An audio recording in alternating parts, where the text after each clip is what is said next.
Live from downtown Detroit, Local 4 News at 5 starts now. Be the difference for someone you love. Look at this scene. Hundreds and hundreds of Metro Detroiters now ready to save a life thanks to today's Go For It CPR Lifesavers event. In fact, it is still going on right now in Detroit. Glad you're with us for Local 4 News at 5. I'm Devin Skillion. Good evening, everybody. I'm Karen Drew. As you just saw live, Kimberly Gill is out of the studio right now helping get people trained on hands-only CPR, and we're going to get with her in just a minute. All right, first, let's start with the weather. All clear right now on Exact Track 4D radar, but that could change heading into tonight. It may be the last week of February, but kind of feeling a little bit more like spring here. Part of the region under a marginal risk for severe storms. But you wouldn't know it if you take a look outside right now. It is gorgeous. Live pictures of the Fisher Building in News Center tonight. Let's start things off here at 5 with Kim in the timeline here. Kim? Well, it's pretty incredible. We've got 2 events going on tomorrow, 2 severe weather events, and in between, a pretty beautiful day, so we get a little bit of everything. Let's start with where we are right now and get you through your evening commute. 54 in Detroit, a very mild day. Temps should be in the upper 30s this time of year, and we are well above average. Clouds and radar forecast, we don't have anything to track for you right now, so I can't really show you any storms. We've got a little bit of snow up to our north, but otherwise we still have partly cloudy skies here in Metro Detroit. Between 3 and 8 a.m. we will see some storms develop, possibly high enough to get wind and hail up to severe criteria. Pretty isolated though. We're not expecting widespread severe weather, and it would only affect the beginning of your morning commute. We get to 63 degrees during the afternoon. That would tie the record, and then more showers and thunderstorms develop. Round 2 comes around 8 o'clock. That one packs a little bit more of a punch. But the ones tonight, overnight and into tomorrow morning, wind and hail are the 2 primary concerns. We get severe weather. We also get temperatures in the 60s, and then the chance for snow. We'll talk about all of it coming up. All right, Kim. Our other top story, there are now 2 hours left in today's Go For It CPR Lifesaver event, which means you can still join the more than 1,000 folks who have come through today and have already learned this life-saving skill. Local 4 Family is out in full force, helping get every last person interested in learning hands-only CPR through the process. Now, we're committed to keeping your family safe. Let's head back out to Kimberly Gill, live at the Northwest Activity Center on Myers, just north of McNichols on Detroit's west side. And Kim, you've been out there all day long to see all of these people turn out for this event. It really is inspiring.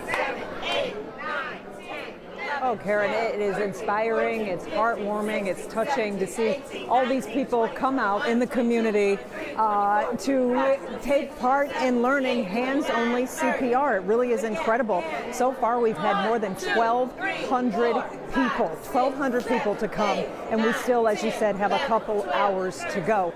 It's a pretty simple process, believe it or not. You come in, you get registered, you'll watch a short video, and then you come here into the ballroom to learn, and as you can see, do these quality chest compressions. There are people here who are trained, who will be really patient with you and teach you how to do hands-only CPR. I want you to meet some of the great people that I saw today. Today we are going to learn hands-only CPR. CPR is crucial. It's very, very important that we take this time to learn how to save lives. Who's ever done this on anybody before? Never, thank God. It's good to have the public coming out and practice. Lock it in, lock it in. You're green, green, green, green. Go, right there, lock it in. We have grandkids. We never know what may happen in the home, so we wanted to be prepared for it. It's going to be a tiring process, but let your body do a lot of the work. 3, 4, 5, 6. Once you get that song in your head, it made it a lot easier. And I think that this is a great community event, and I believe that we should do more of these events. 29, 30. I'm glad I came. I learned a whole lot today. Bump, bump, bump, bump. I'm ready. I'm ready. I only needed that one opportunity. A little bit deeper for me. I don't recommend anybody pass out around me, but if you do, you'll be safer. We need to learn CPR because the life you save might be your loved one. Good job. Good job. Good job. Let your body do the work for you. That is so true. The life you save might be someone you love, and the chances are that is when you look at the statistics, it could be someone that you love. Just so delighted to see all the folks out here taking advantage of this life-saving skill. We can't say it enough. You still have time to get down here. We've seen more than 1,200 people so far, and it just really feels good to be a part of something that you know, because you're seeing people leave and they feel so confident, Devin. That's great. That's what I was going to say, KG. When I was there, it was so fun to talk to so many people walking out who felt like they had really, felt this confidence you're talking about, that they had learned this life-saving skill.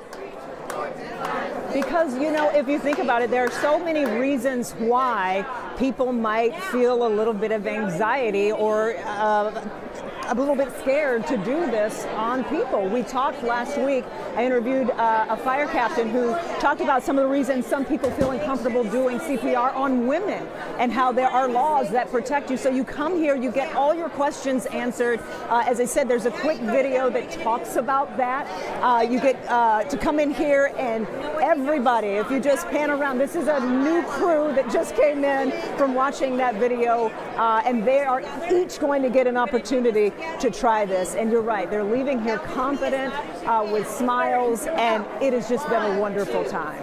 Really, really been unreal to see. So great. All right, KG. All right, now to a tragic update. In the shooting of that 11-year-old on Detroit's east side, the child has died from her injuries as a fourth person now stands charged in the case. Herschel Marion Jr. faces 9 counts of assault with intent to murder and other charges. Let's get out to Rob Maloney. He's live this evening. Rob, the other 3 in the case might see new charges now. Yes, well, and murder certainly is what's on the table now. The prosecutor said that on Friday, and it's a very sad situation. They also told us that they were looking for more suspects, and as we see over the weekend, they picked up another person. It's becoming clear 11-year-old Lamara Glenn didn't stand a chance. Sleeping on the couch inside this home in Pennsylvania near City Airport, shot in the head in the early morning hours last Tuesday. She died over the weekend. 8 other people were in the house at the time. The newly arrested alleged shooter is 19-year-old Herschel Lanier Marion of Detroit, arraigned yesterday on 9 counts of assault with intent to murder, 1 count of discharge in or at a building causing serious impairment, and 10 counts of felony firearm. He's held in a $2 million cash bond. Wayne County Prosecutor Kim Worthy saying Marion rode in a stolen SUV with 19-year-old Nasir Levant Garrett and 18-year-old Takari Turner, firing 23 rounds into the home as evidenced by the bullet-riddled front door and side windows. They, too, face multiple counts of assault with intent to murder and felony firearms charges. Also charged is Takari Turner's 20-year-old brother for allegedly trying to hide the weapon after the shooting. They apparently had a grudge with someone inside the home. Prosecutors say was particularly violent, and they fear it could boil over if any of them are allowed out of jail. Police Chief James White lamented the very sad reality in Detroit with shootings like this. You just can't police stupidity. And when adults decide to bring children into their confrontations and conflicts, that's just completely unacceptable. That's what the chief was saying on Friday. Now, the two brothers and also Marion are in the Wayne County Jail tonight. They showed up on the website when we checked on that. Mr. Garrett is not in the Wayne County Jail, according to the website, but he remains being held without bond. Back to you. So many charges now in this case, Rod. What's the court appearance situation here? Well, yeah, you've had 3 waves of arrests, Devin, and so what we're going to see are probable cause hearings in early March, and then later on in the month, we're going to see the preliminary exams on all of these cases. They'll probably be finished by the mid to late March. Got it. All right, Rod. All right, now to the race for the White House, because all eyes now move to Michigan with our state's presidential primary set for tomorrow. This time around has proven to be a little different thanks to early voting. But like other elections, workers will be ready to go bright and early. Let's get out to Will Jones. We are getting some insight into turnout, Will. Devin, this year voters had more options available to them, and they certainly took advantage of them. Sunday was the final day for early in-person voting, and it was the busiest day of the entire voting period.